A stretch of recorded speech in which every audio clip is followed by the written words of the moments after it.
आध्यात्मिक प्रवचन के नए वीडियोस देखने के लिए चैनल सब्सक्राइब करें, बेल आइकॉन दबाना ना भूलें। सत्संगत जी, प्यार से कहना धन्य निरंकार जी। पवित्र आनंदवाणी का शब्द है कि सत्संग है दुर्लभ जग में, राम कथा जहाँ चलती है। यहाँ पे ये फरमाया गया है कि इस जगत में जो दुर्लभ चीज़ है वो सत्संग है। अभी सत्संग को दुर्लभ क्यों कहा गया है? क्योंकि इंसान जन्म लेकर जब इस धरती पर आया तो इस माया में लिप्त हो गया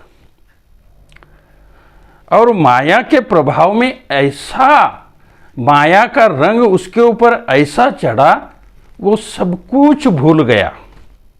सिर्फ पैसा, धन दौलत, पत्नी, बच्चे, व्यापार उद्यम, खेती बाड़ी, यही उसको याद रहा। पर जिस काम के लिए भगवान ने उसको भेजा है उसका विसर उसको हो गया, ये भूल गया। इसीलिए ये धर्म ग्रंथों में यहाँ पे कहा गया है कि सत्संग है दुर्लभ जग में जहां राम कथा चलती है। सत्संग ऐसी एक पवित्र स्थान है जहां पे साक्षात प्रभु परमात्मा का, भगवंत का सहवास इंसान को प्राप्त होता है। और सत्संग को पवित्र क्यों कहा गया है? क्योंकि यहां पे राम कथा चलती है, भगवान के बारे में यहां पे इंसान को बताया जाता है। और विशेष बात सत्संग की ये है, जब इंसान सत्संग में आता है तो संत महात्मा की कृपा दृष्टि से या ये जो भक्त वहाँ पे आते हैं, संतों का सहवास उससे मिलता है और संतों की कृपा जब उसके ऊपर होती है तो प्रभु परमात्मा की प्राप्ति उसे हो जाती है।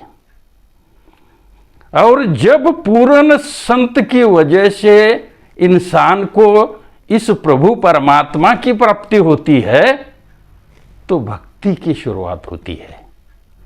और भक्ति करने के लिए ईश्वर की प्राप्ति होना बहुत जरूरी है।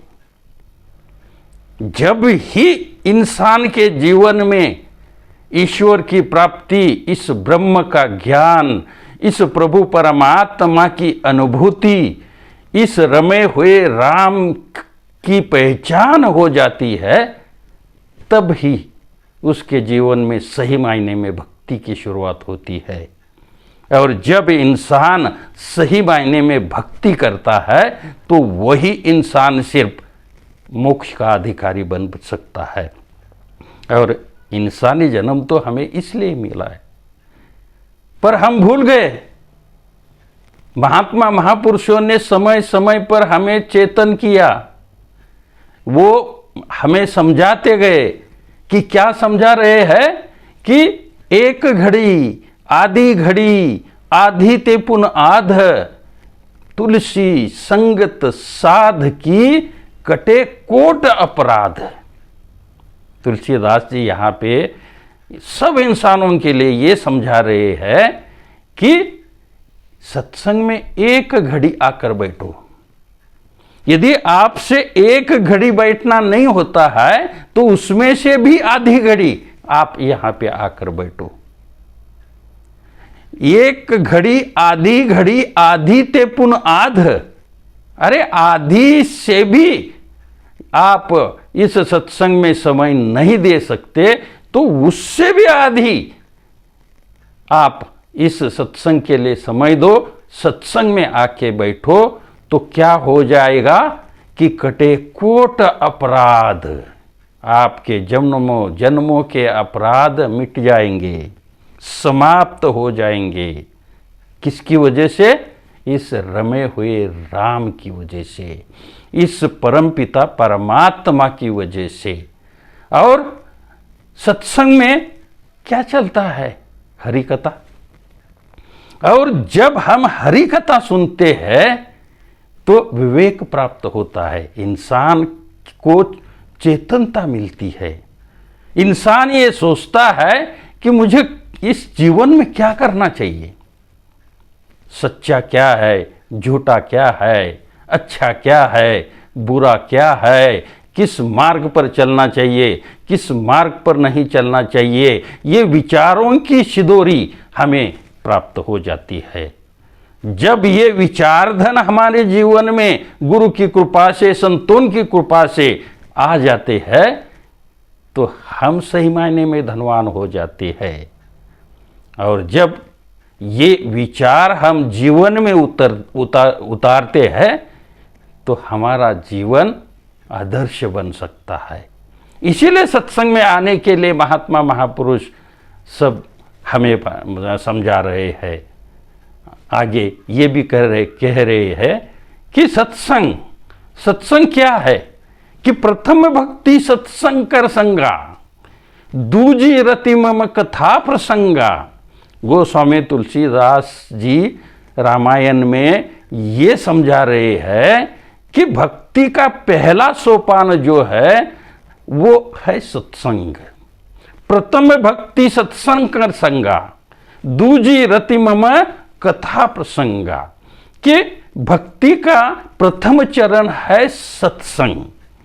और जब इंसान सत्संग में आता है तो उसे विवेक प्राप्त हो जाता है, अच्छे अच्छे विचारों की सौगात उसे मिलती है, महात्मा महापुरुषों का सहवास उसे प्राप्त हो जाता है। अपने जीवन के जितने भी जटिल प्रश्न है वो समाप्त हो जाते, उनके सब जवाब हमें यहाँ पे अपने आप मिल जाते हैं और हमारा जीवन सुखमय हो जाता है, हमारा जीवन खुशहाली से भर जाता है। इसीलिए कहा गया है कि भक्ति की पहली जो ये सोपान है, भक्ति की पहली स्टेप जो है वो है सत्संग। और इससे आगे ये गोस्वामी तुलसीदास जी समझा रहे हैं कि दूजी रति मम कथा प्रसंगा। दूसरी बात क्या समझाई उन्होंने? सत्संग की दूसरी महत्वपूर्ण बात यह है कि सत्संग में चल रही कथा, जो कथाएं सत्संग में चल रही है, जो प्रवचन सत्संग में सुनाए जा रहे हैं, जो शब्द संतों की मुखारबिन से वहां पे आ रहे हैं, जो गीत वहां पे बोले जा रहे हैं, वो आपके जीवन में प्रभाव डाल सकते हैं। इन सब की वजह से आपका जीवन खुशहाल बन सकता है। जब हम सिर्फ सत्संग में आके बैठते, किसी एक इंसान को हम बोलते हैं कि भाई क्यों व्यर्थ अपना समय गवा रहे हो, चलो मैं सत्संग में जा रहा हूं, आप भी मेरे साथ सत्संग में चलो, तो वो बात को मतलब न काटते हुए आ जाता है सत्संग में अपने दोस्त की इच्छा खातिर। वो सत्संग में बैठता है लेकिन उसका मन सत्संग में नहीं लगता, उसका मन भटक रहा है इधर उधर। जब वो शरीर से सत्संग में बैठा है और उसका मन सत्संग में नहीं है तो सत्संग नहीं हो रहा है, ये उसकी अवस्था नहीं बन रही है। इसीलिए गोस्वामी तुलसीदास जी कह रहे हैं कि दूजी रति मम कथा प्रसंगा, कि सत्संग की दूसरी जो रीत बताई गई है वो है वहां पे चल रही कथाओं में, वहां पे चल रही हर प्रकार की गतिविधियों में आपने अपना मन लगाना है, आपने अपना ध्यान लगाना है और काया वाचा मन एकाग्र करते हुए ये सब सुनकर अपने जीवन में उतारना है। तभी तो सत्संग का फायदा आपके जीवन में आ जाएगा, तभी तो सही मायने में आपका जीवन खुशहाल हो जाएगा। सत्संग जी आओ, महात्मा महापुरुष परोपकारी होते हैं, महात्मा महापुरुष इस जीवन में आते ही इसलिए है कि तुम्हारा हमारा जीवन किसी भी प्रकार से खुशहाल करने के लिए। तो ये जब बात हम सत्संग में महात्मा महापुरुषों की मुखारबिन से सुनते हैं और सुनकर उन विचारों पर हम अपना अमल करते हैं, उनको अपने जीवन में उतारते हैं, तो सही मायने में हमारा जीवन भी खुशहाल बनता है। संगत, इंसान के जीवन में जिस प्रकार की संगत होगी उस प्रकार का रंगत उसके जीवन में आएगा। महात्मा समझा रहे हैं, कदली सीप भुजंग मुख स्वाति एक गुण तीन, जैसी ही संगति बैठी है तैसा ही फल दीन। कितनी अच्छी बात यहाँ पे समझाई है महात्माओं ने कि कदली सीप भुजंग मुख, संगत, किस प्रकार की संगत से क्या असर होता है इसका वर्णन यहाँ पे कहा है। केवड़े का जो फूल होता है, केवड़े के फूल के साथ सर्पों का बड़ा एक संबंध होता है, हाँ? और सर्प लिपट जाते हैं। जो केवड़े का जो सुगंध है उसकी वजह से उस पेड़ के ऊपर सर्प रहते हैं, जब बड़े जहरीले सांप वहाँ पे रहते हैं, निवास करते हैं। पर क्या वो गुण, केवड़े का जो सुगंध है वो गुण उस सर्प में आ जाता है, उनका विषैलापन समाप्त हो जाता है? नहीं। फिर भी जब इंसान वहाँ से जा रहा है तो जब वो केवड़े का सुगंध उसकी नाक में आ जाता है तो वो प्रफुल्लित हो जाता है और क्षण दो क्षण वहाँ पे खड़ा हो जाता है। उसका मन उल्लासित हो जाता है, उसका मन प्रसन्न हो जाता है। हा, क्या महक है, और खुश हो जाता है। दूसरी बात यहाँ पे समझाई है कि सीप यानी समुंदर में सीप होते हैं। जब स्वाति नक्षत्र में बारिश की एक बूंद जब उस सीप में गिरती है तो उसका मोती बन जाता है। क्या बात है! एक बूंद पानी की जब उस सीप में गिर जाती है तो उसका मोती बन जाता है। और मोती कितना कीमती होता है आप जानते ही है। यह है सब मतलब सहवास का, सत्संग का महत्व। तीसरी बात यहाँ पे समझाई है, कदली सीप भुजंग मुख।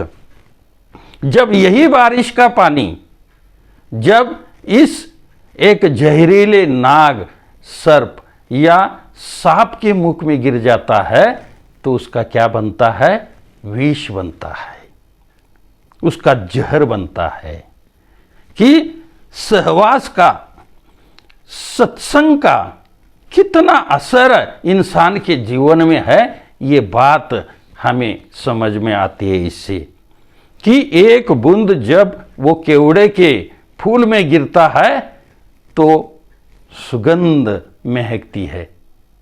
एक बूंद जब उस सीप में गिरता है तो उसका मोती बनता है, और एक बूंद जब उस सांप के मुख में गिरता है तो उसका जहर बनता है। उसी प्रकार इंसान भी जब अपना समय इस सत्संग में व्यतीत करता है तो उसका भी जीवन खुशहाल हो जाता है। हम देखते हैं एक नाली बह रही है, गंदे पानी की नाली बह रही है। जब गंगा जैसे नदी का पवित्र पानी उस नाली में मिल जाता है तो वो भी गंदे नाली का पानी बन जाता है, वो भी एक गटर का पानी बन जाता है। यही पानी जब इस एक मटके का संग करता है, मट्टी के एक शीतल मटके का संग करता है, तो उस मटके से जो पानी पिएगा उसकी प्यास बुझाता है, उसको संतोष देता है, उसको खुशी देता है। ये है सत्संग का महत्व, ये है सहवास का महत्व। तो आओ, महात्मा महापुरुष हर प्रकार से हमें ये समझा रहे हैं कि सत्संग एक आनंद का सागर है। क्या है? आनंद का सागर है।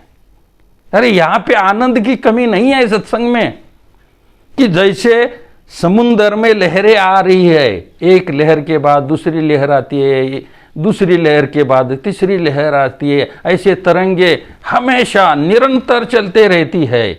इसी प्रकार सत्संग में भी इस प्रकार की लहरें आती रहती है, हमारे ऊपर से गुजरती है। जो इंसान समुंदर में नहा रहा है वो लहरों में खुशियाँ लेता है, आनंद लेता है, मजे करता है। उसी प्रकार जब एक ज्ञानवान महापुरुष सत्संग में आके बैठता है तो यहाँ पे अच्छे अच्छे विचार चल रहे, विचारों की लहरें हमारे ऊपर आ रही है, अच्छे अच्छे गीत चलते हैं, उस गीत के माध्यम से एक संदेश हम तक पहुँचाया जा रहा है, अच्छी अच्छी कथाएं यहाँ पे सुनाई जाती है और उन कथाओं के माध्यम से हमें एक संकेत हमारे जीवन के लिए दिया जा रहा है। इस प्रकार की अलग अलग तरंग, अलग अलग लहरें यहाँ सत्संग में भी आ रही है। इन लहरों में जब हम आनंद ले रहे हैं, इन लहरों का सही मायने में हम अपने जीवन में सत्संग में बैठकर आनंद ले रहे हैं तो हमारे जीवन में खुशी आ रही है। जैसे समुंदर में हम नहाते समय मतलब खुशी हासिल करते हैं, तो इसी प्रकार सत्संग एक आनंद का सागर है और इस आनंद के सागर में जब आप डुबकी लगाते हैं तो ही वो आनंद आपके जीवन में आता है, आपके जीवन में खुशहाली आती है और आपके जीवन में सही मायने में भक्ति आती है और आपका जीवन आनंदमय होता है। आओ इन्हीं शब्दों के साथ आपसे क्षमा चाहते हैं। साथ संगत जी, प्यार से कहना धन निरंकार जी। आध्यात्मिक प्रवचन के नए वीडियोस देखने के लिए चैनल सब्सक्राइब करें, बेल आइकॉन दबाना ना भूलें।